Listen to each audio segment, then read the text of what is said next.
Everyone welcome to pharma decoded. And आज से हम स्टार्ट करने जा रहे हैं अपनी टॉपिक वाइज सीरीज, जिसमें हम पहला टॉपिक लेने वाले हैं अपना एब्जॉर्प्शन ऑफ ड्रग। अब इसमें हम देखेंगे कि ड्रग का एब्जॉर्प्शन होता क्या है, क्या क्या मेथड्स होते हैं इसके, तो इसको हम पूरा डिस्कस करेंगे। और ये आपका काफ़ी ज़्यादा इम्पोर्टेंट हो जाता है जीपैट पॉइंट ऑफ व्यू से। उसके बाद अगर आप देखेंगे कि किस किस सब्जेक्ट के लिए, तो ये आपके फार्माकोलॉजी फर्स्ट, मेडिकेम फर्स्ट, और ये आपका बायो फार्मास्यूटिक्स में भी आ जाता है। तो ये आपके साथ के साथ 3 सब्जेक्ट के टॉपिक्स भी कवर कर देगा, और जीपैट के लिए, नाइपर के लिए तो इम्पोर्टेंट है ही। तो चलो देखते हैं हम अपना आज का टॉपिक। सबसे पहले हम देखते हैं व्हाट इज़ एब्जॉर्प्शन। अब देखो हम सारा ड्रग एब्जॉर्प्शन का पूरे मेथड्स पढ़ने जा रहे हैं, तो उसके पहले हमें समझना होगा कि ड्रग एब्जॉर्प्शन एक्चुअल में होता क्या है। तो एक हमारा टर्म होता है फार्माकोकाइनेटिक्स, जो हमारा फार्माकोलॉजी की एक मेन ब्रांच होती है, जिसमें हमारे 4 पैरामीटर्स आते हैं।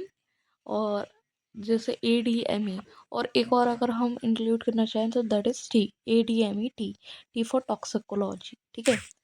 A for absorption, D for distribution, M for metabolism and E for excretion. ये 4 पैरामीटर्स आ जाते हैं हमारे फार्माकोकाइनेटिक्स में। अब उसी 4 पैरामीटर्स में जो पहला पैरामीटर है एब्जॉर्प्शन, वही हम डिस्कस करने वाले हैं।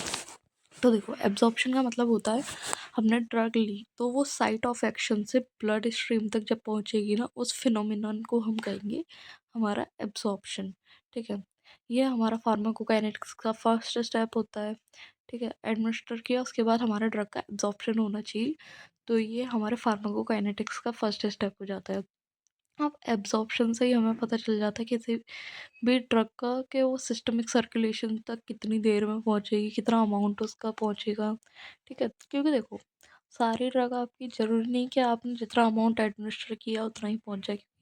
बहुत सारे फिनोमिनन और भी एग्जिस्ट करते हैं, जैसे first pass metabolism and other things, तो फिर वो भी अफेक्ट करता है। उसके बाद अगर हम बात करें कि एब्जॉर्प्शन, ठीक है, हो रहा है, समझ आ गया क्या हो रहा है, लेकिन हो कहाँ कहाँ से रहा है। तो एब्जॉर्प्शन सबसे ज़्यादा मेनली होता है स्मॉल इंटेस्टाइन से। क्यों होता है?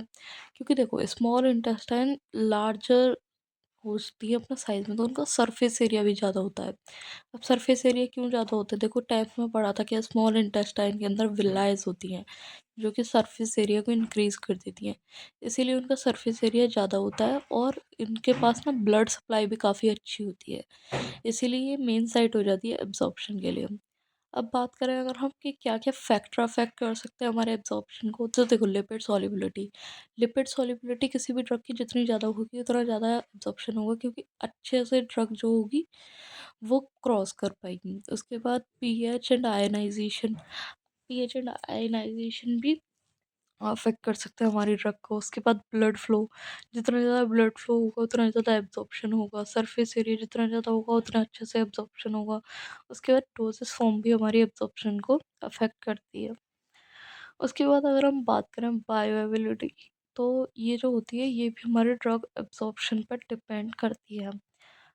अगर हम बात करें जो आईवी एडमिनिस्ट्रेशन वाली ड्रग्स होती हैं, जो हम आईवी रूट के लिए लेते हैं, उन्हें किसी भी एब्ज़ॉर्प्शन की ज़रूरत नहीं पड़ती। क्यों? क्योंकि एब्ज़ॉर्प्शन का मतलब क्या है? देखो, ब्लड स्ट्रीम में ही तो जा रही है ड्रग, लेकिन उसमें क्या होता है, आईवी में वो तो डायरेक्टली हमारी ब्लड में जाती है ना, उसे तो कुछ पास ही नहीं करना साइड ऑफ एक्शन से, वो तो डायरेक्टली ही ब्लड में जाती है। तो उसे तो वो सब चीज़ें फेस ही नहीं करनी, तो उसका कोई एब्ज़ॉर्प्शन नहीं होता, ठीक है।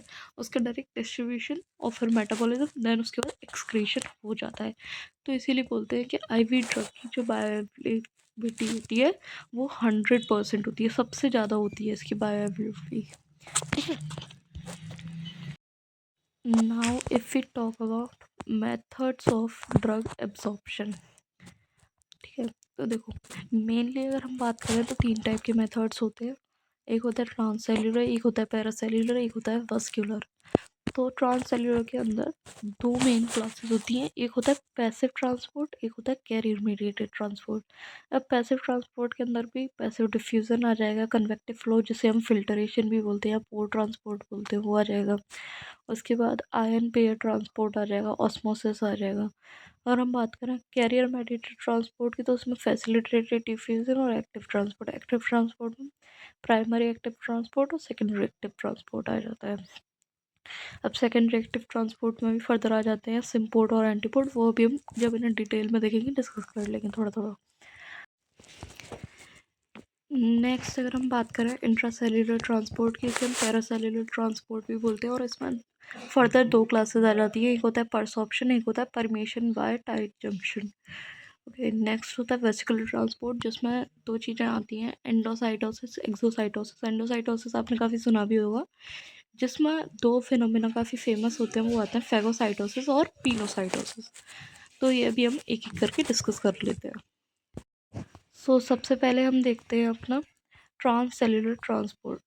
तो ट्रांससेल्युलर ट्रांसपोर्ट का मतलब क्या होता है, इसमें जो ड्रग का मूवमेंट होता है वो सेल्स के थ्रू होता है, मतलब वो सेल्स को क्रॉस कर जाती हैं, क्रॉस सेल मेम्ब्रेन वो उसको क्रॉस कर देती है पूरा।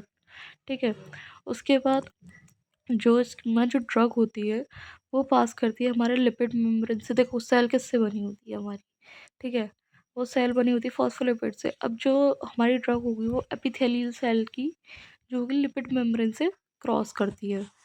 इसमें सेल की जो एंट्री होती है उसके बाद हमारी सेल साइटोप्लाज्म के थ्रू पास करती है और उसके बाद हमारी सेल से एग्जिट कर जाती है, मतलब उसके अंदर से पूरा पेनिट्रेट करके जाती है जब सेल, तो उसको हम बोलते हैं ट्रांससेल्युलर ट्रांसपोर्ट।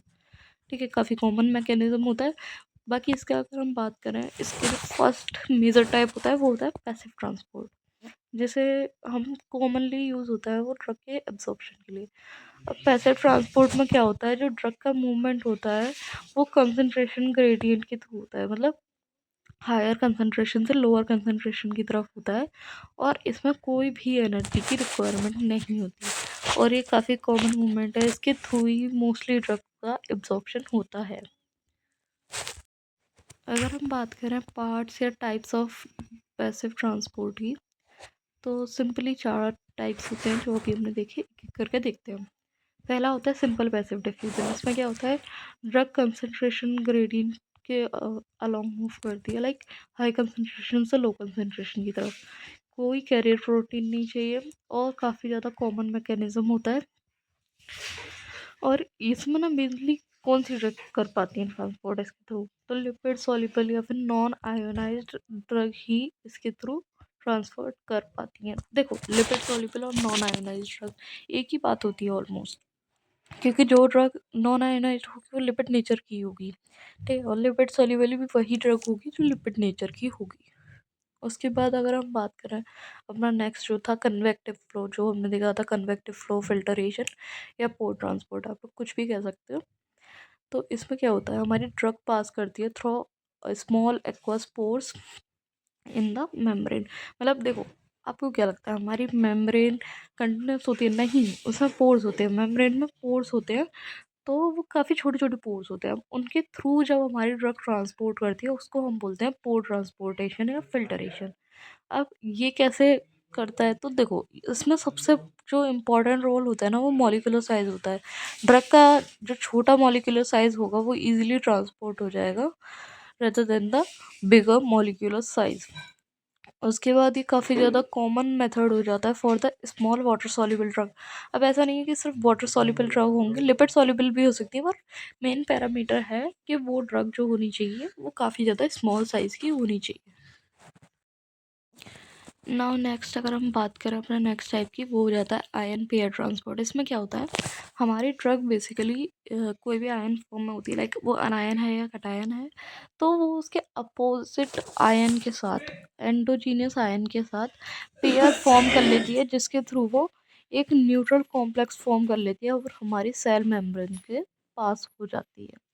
ठीक है, अब ऐसा नहीं, अब आप सोच रहे होगे कि अच्छा चलो उसने पेयर फॉर्म कर लिया तो वो उस पेयर के साथ ही रहेगी, नहीं, वो सेल मेम्ब्रेन को क्रॉस करने के बाद वो उससे अलग हो जाता है एंडोजीनियस आयन पेयर, और उसके बाद ड्रग हमारी अपनी आयन फॉर्म में आ जाती है, ठीक है। क्योंकि देखो, वो जो आयन पेयर बना था वो सिर्फ हमारे ट्रांसपोर्ट के लिए बना था, क्योंकि आयनिक ड्रग इतना इजीली ट्रांसपोर्ट नहीं कर पाती है, न्यूट्रल ड्रग काफ़ी इजीली ट्रांसपोर्ट कर पाती है, इसीलिए बना था वो आयन पेयर, ठीक है। अब इस आयन पेयर बनने से होता क्या है, तो जो न्यूट्रल कॉम्प्लेक्स होते हैं वो लिपिड सॉल्युबल बन जाते हैं और मेम्ब्रेन को क्रॉस कर जाते हैं, और क्रॉस करने के बाद आयंस वापस अलग अलग हो जाते हैं।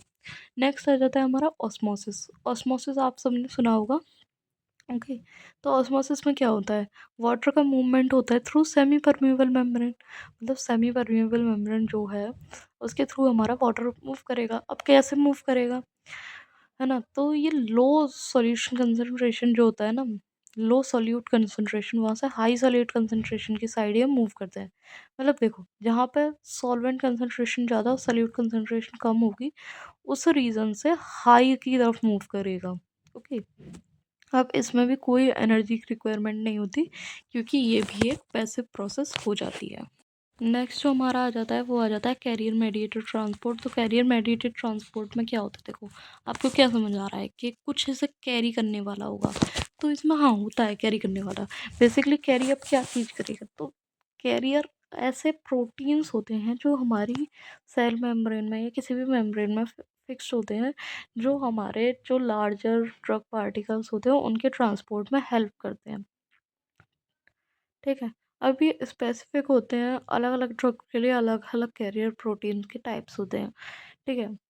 अब ये सेचुरेबल होते हैं, मतलब ऐसा नहीं है कि बहुत सारे कैरियर प्रोटीन मिलेंगे, नहीं, limited number of carrier proteins मिलते हैं हमें अपने लिपिड मेम्ब्रेन में। उसके बाद इनमें भी कंपटीशन हो सकता है, मतलब देखो, हमारे पास कैरियर जो प्रोटीन्स हैं वो तो लिमिटेड हैं, लेकिन अगर हमारे पास ड्रग की कंसंट्रेशन ज़्यादा हो जाएगी तो इनमें कंपटीशन आ जाएगा। अब मान लो आपने 2 ड्रग ली कोई एक साथ, है ना? और उनमें हो गया कॉम्पिटिटिव बाइंडिंग हो रही है उनमें कैरियर प्रोटीन्स की, तो उसका इफ़ेक्ट क्या होगा? आपने तो 2 ड्रग ली हैं, अब सोचो आपने एक ड्रग तो ले ली, वो तो कैरियर प्रोटीन्स अंदर चली जाएगी, दूसरी ब्लड में ही रह जाएगी, ठीक है? तो वो ना टॉक्सिसिटी कॉज़ कर सकती है, जो हमारी ब्लड में रह गई वो टॉक्सिसिटी कॉज़ कर सकती है, क्योंकि उसका अमाउंट बढ़ता जा रहा है। लेकिन दूसरी वाली तो पास कर जाएगी, वो आगे अपने डिस्ट्रीब्यूशन मेटाबॉलिज्म तक पहुँच जाएगी, लेकिन ये वाली तो हमारी नहीं पहुँच पाएगी ना, जो नहीं जा पाई कैरियर प्रोटीन के through due to competitive inhibition, तो उसकी वजह से उसकी टॉक्सिसिटी इंक्रीज़ हो सकती है। अब उसके बाद अगर हम बात करें टाइप्स की कैरियर मीडिएटेड ट्रांसपोर्ट के, तो मेनली 2 टाइप होते हैं, फैसिलिटेटेड डिफ्यूज़न और एक्टिव ट्रांसपोर्ट। अब फैसिलिटेटेड डिफ्यूज़न में क्या होता है, ड्रग मूव करती है from high concentration to lower concentration, और इसमें ना कैरियर प्रोटीन्स रिक्वायर्ड होते हैं, ठीक है? और कोई भी एनर्जी की ज़रूरत हमको नहीं पड़ती है। अब नेक्स्ट अगर हम बात करें एक्टिव ट्रांसपोर्ट, देखो इसमें आपको थोड़ा-सा डिफरेंस देखने को मिलेगा। इसमें कंसंट्रेशन ग्रेडिएंट से उल्टा मूव करती है ड्रग हमारी, मतलब अगेंस्ट मूव करती है कंसंट्रेशन ग्रेडिएंट के, जैसे लोअर कंसंट्रेशन से हायर कंसंट्रेशन की तरफ जाएगी, ठीक है। उसके बाद इसमें करियर प्रोटीन की ज़रूरत पड़ती है हमारी, और एनर्जी भी रिक्वायर्ड होती है, क्योंकि अगेंस्ट काम हो रहा है तो एनर्जी रिक्वायर्ड होगी इसमें। उसके बाद ये हाईली सेलेक्टिव और सेचुरेबल भी होता है आयन ट्रांस वो एक्टिव ट्रांसपोर्ट। नेक्स्ट हम बात करते हैं, देखो प्राइमरी एक्टिव ट्रांसपोर्ट की, तो इसमें क्या होता है, हमारी ड्रग जो होती है अगेंस्ट कंसंट्रेशन ग्रेडियंट मूव कर रही होती है, और इसमें डायरेक्टली हमारी एटीपी को यूज़ करती है। उसके बाद इसमें करियर प्रोटीन्स के थ्रू ट्रांसपोर्ट होता है। अब वो करियर प्रोटीन्स ना पम्प्स होते हैं बेसिकली, आपने सुना होगा सोडियम पोटेशियम पम्प, है ना, ये प्रोटॉन पम्प्स, आपने ये सब सुना होगा। तो इन पम्प्स के थ्रू जो भी ट्रांसपोर्ट होता है वो आ जाता है हमारा प्राइमरी एक्टिव ट्रांसपोर्ट में। इसमें डायरेक्ट एटीपी का यूज़ होता है और कंसंट्रेशन ग्रेडियंट के अगेंस्ट होता है ये। उसके बाद अगर हम बात करें सेकेंडरी एक्टिव ट्रांसपोर्ट की, ये भी कंसंट्रेशन ग्रेडियंट के अगेंस्ट होता है, लेकिन इसमें एटीपी जो होता है वो डायरेक्टली यूज नहीं होती है ना। ये बेसिकली एनर्जी लाता कहाँ से है फिर, तो ये एनर्जी को यूज़ करता है जो हमारे आयन ग्रेडियंट से एनर्जी आई है उसे। अब आयन ग्रेडियंट से कहाँ से एनर्जी आई थी, तो जो प्राइमरी एक्टिव ट्रांसपोर्ट है, जो हमारे चैनल्स थे सोडियम पोटेशियम चैनल, है ना, ये सब पंप्स थे, तो इनसे एक आयन ग्रेडियंट क्रिएट हो जाता है जब इनसे सोडियम और पोटेशियम का फ्लक्स और इन्फ्लक्स होता है ना, तो उससे एक आयन ग्रेडियंट क्रिएट हो जाता है, तो उधर से ये अपनी एनर्जी को डराइव करते हैं। उसके बाद ये करियर प्रोटीन्स के थ्रू ही होते हैं ये भी। इसका अगर हम एग्जांपल की बात करें तो ग्लूकोज सोडियम को ट्रांसपोर्ट जो होता है वो इसका एक एग्जांपल हो जाता है। अब देखो, सेकेंडरी एक्टिव ट्रांसपोर्ट में दो चीज़ आती है, सिम्पोर्ट और एंटीपोर्ट। सिम से आप क्या समझ रहे हो? कोई भी दो चीज़ जब साथ चलती हैं, एक ही डायरेक्शन में चलती हैं, उसे हम बोलते हैं देंगे सिम्पोर्ट। और एंटीपोर्ट मतलब अपोजिट, मतलब अपोजिट डायरेक्शन में जब जो चीज़ें जाती हैं तो उसको हम बोल देंगे एंटीपोर्ट।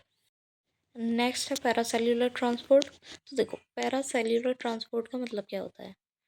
ट्रांससेल्युलर हमने देख लिया, उसके बाद हम देखते हैं पैरासेल्युलर ट्रांसपोर्ट। तो इसमें ड्रग पास करती है बिटवीन द एडजेसेंट सेल, मतलब दो एडजेसेंट सेल हैं उनके बीच से ड्रग पास करती है।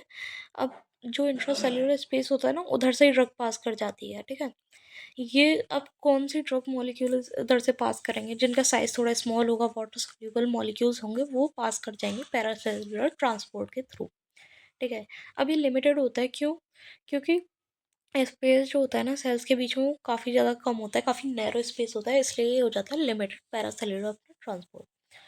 नेक्स्ट अगर हम बात करें कि इसके क्या क्या टाइप हो सकते हैं, तो दो टाइप होते हैं, परमिएशन और परमिएशन विया टाइट जंक्शन और परसॉर्प्शन। तो सबसे पहले हम देखते हैं अपना परसॉर्प्शन। तो परसॉर्प्शन में क्या होता है? इसमें जो लार्ज पार्टिकल्स या फिर माइक्रो पार्टिकल्स होते हैं, वो जो हमारे टेम्परेरी गैप्स हो जाते हैं ना इंटेस्टाइनल एपिथेलियम में, उसके थ्रू हमारे जो होते हैं पास करते हैं। और ये कब होता है? तो जब भी तो होगा जब हमारे इंटेस्टाइनल के बीच में जो गैप होगा, ठीक है। तो इंटेस्टाइनल सेल्स जब हमारी शेड कर जाती है ना, जब हमारा सेल एक्सट्रूजन हो जाता है, ये तब अगर होता है। उसके बाद ये काफ़ी ज़्यादा रेयर मैकेनिज्म हो जाएगा, क्योंकि ऐसा तो है नहीं भाई हमारी इंटेस्टाइनल सेल हमेशा शेड करी जा रही हैं, हमेशा एक्सट्रूजन हो रहा है। तो ये काफ़ी ज़्यादा रेयर मैकेनिज्म हो जाता है। उसके बाद अगर हम बात करें परमीशन विया टाइट जंक्शन, तो ड्रग पास करती है through tight junction between epithelial cell. कैसे पास करती है? तो ये स्मॉल हाइड्रोलिटिक जो ड्रग होती है ना, या फिर आयंस होते हैं, उन्हें ही अलाउ करती है फॉर द ट्रांसपोर्ट, ठीक है। टाइट जंक्शन बेसिकली, देखो आपके टाइट जंक्शन के एग्जांपल क्या हो जाएंगे? Blood brain barrier, blood placenta barrier, ये तो हो जाएंगे आपके टाइट जंक्शन के एग्जांपल। तो टाइट जंक्शन बेसिकली कंट्रोल करते हैं, रेस्ट्रिक्ट करते हैं हमारा पैरासेल्युलर ड्रग मूवमेंट को।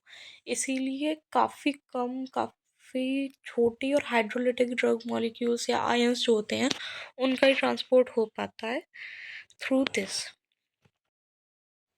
नेक्स्ट एंड लास्ट है हमारा वेसिकुलर ट्रांसपोर्ट। अब देखो, वेसिकुलर ट्रांसपोर्ट से आपको क्या समझ में आ रहा है? कुछ वेसिकल जैसा होगा, है ना। इसमें ट्रांसफर होता है हमारी ड्रग या लार्ज मॉलिक्यूल्स का यूजिंग मेम्ब्रेन वेसिकल, ठीक है। मेम्ब्रेन की वेसिकल को यूज़ करके हमारे जो ड्रग होते हैं या लार्ज मॉलिक्यूल्स होते हैं, उनका ट्रांसपोर्ट होता है। इसमें एटीपी की रिक्वायरमेंट होती है, और लार्ज मॉलिक्यूल्स जैसे प्रोटीन्स, पेप्टाइड्स, इनका यूज़ करते हैं हम फॉर द वेसिकुलर ट्रांसपोर्ट। अब देखो इसमें क्या हुआ, हमारी सेल जो होती है ना बेसिकली, वो एनगल्फ कर लेती है हमारे ड्रग मॉलिक्यूल को, और उसको इसी तरीके से अपने अंदर से ही मूवमेंट करा के उसे सेल से बिल्कुल बाहर निकाल देती है। इस तरीके से हमारे ड्रग मॉलिक्यूल का जो होता है ट्रांसपोर्ट हो जाता है। अब इसमें दो प्रोसेस आती हैं, एंडोसाइटोसिस एंड एक्सोसाइटोसिस। तो देखो, एंडोसाइटोसिस की बात करें तो इसमें सेल मेम्ब्रेन एनगल्फ कर लेती है सब्सटेंस को और फॉर्म करती है vesicle to bring them inside the cell. मैंने बताया था एनगल्फ कर लेती है और उसी के थ्रू वो इसी तरीके से बाहर निकाल देती है, और ये काफ़ी ज़्यादा इंपॉर्टेंट प्रोसेस हो जाती है। बेसिकली देखा जाए तो वेसिकुलर ट्रांसपोर्ट की मेन प्रोसेस हो जाती है यही। उसके बाद इसमें ना दो चीज़ें होती हैं, दो टाइप्स होते हैं, फेगोसाइटोसिस और पिनोसाइटोसिस। फेगोसाइटोसिस को हम सेल ईटिंग भी कहते हैं, जिसमें हमारे सॉलिड मॉलिक्यूल्स जो होते हैं उसको सेल इनगल्फ करती है। पिनोसाइटोसिस में लिक्विड मॉलिक्यूल्स को इनगल्फ करती है, लिक्विड पार्ट को इनगल्फ करती है। इसे हम सेल ड्रिंकिंग कहते हैं। देखो ऐसे याद रखो, फेगो मतलब फूड, मतलब खा रही है, कोई सॉलिड पार्ट जा रहा है। पिनो मतलब पानी, तो पानी लिक्विड होता है, तो कुछ लिक्विड पार्ट जा रहा है। उसके बाद एक्सोसाइटोसिस की अगर हम बात करें, तो ये इसमें क्या होता है, process in which vesicle inside the cell fuse, मतलब जो वेसिकल्स होते हैं हमारी सेल के अंदर वो फ्यूज कर जाते हैं सेल मेम्ब्रेन के साथ ही, और सब्सटेंस को जो होता है वो रिलीज कर देते हैं। मतलब देखो, एंडोसाइटोसिस में अंदर जा रहा था, सेल के अंदर जा रहा था, लेकिन सेल से जब बाहर निकल रहा होता है हमारा सब्सटेंस, तो उसी प्रोसेस को हम बोलते हैं एक्सोसाइटोसिस। एक्सो का मतलब एग्जिट, एग्जिट करा रही है सेल अपने अंदर से, तो जो वेसिकल होगा वो मेम्ब्रेन के साथ फ्यूज कर लेगा, तो एक तरीके से ओपनिंग बन जाएगी ना, तो उस ओपनिंग से जो हमारा मॉलिक्यूल होगा वो सेल से बाहर निकल जाएगा। So guys, this was all for today's section. Comment down and tell me आपको कैसा लगा। हमने ये टॉपिक वाइज स्टार्ट किया। देखो, इससे ना आपके बहुत ज़्यादा बेनिफिट्स होंगे। एक तो एक ही टॉपिक जो है ना, वो हमारा 2 से 3 सब्जेक्ट्स में आ जाता है कभी कभी, तो वो हमारे एक साथ कवर हो जाएगा, हमको वो बार बार कवर करने की ज़रूरत नहीं पड़ेगी। प्लस आपके जो कॉम्पिटिटिव एग्ज़ाम के पॉइंट ऑफ व्यू से जो भी इम्पोर्टेंट टॉपिक्स हैं वो एक बार में कवर हो जाएंगे। मतलब देखो, ऐसा नहीं है कि आपको सारा सिलेबस नहीं पढ़ाएंगे, वो भी हो जाएगा। अल्टीमेटली वो भी तो हो ही रहा है ना। जो चीज़ें हम अब 3 से 4 बार रिपीट करते हैं वो अब हम एक बार में ख़त्म कर देंगे, तो वो भी हो ही रहा है। बट ये है कि आपको जो ज़्यादा इम्पोर्टेंट टॉपिक्स हैं, जैसे अल्टीमेटली आपका गोल तो यही होगा ना कि कोई भी कम्पिटिटिव एग्ज़ाम देना है, क्रैक करना है, तो जो इम्पोर्टेंट टॉपिक्स हैं वो आपके पहले कवर हो जाएंगे।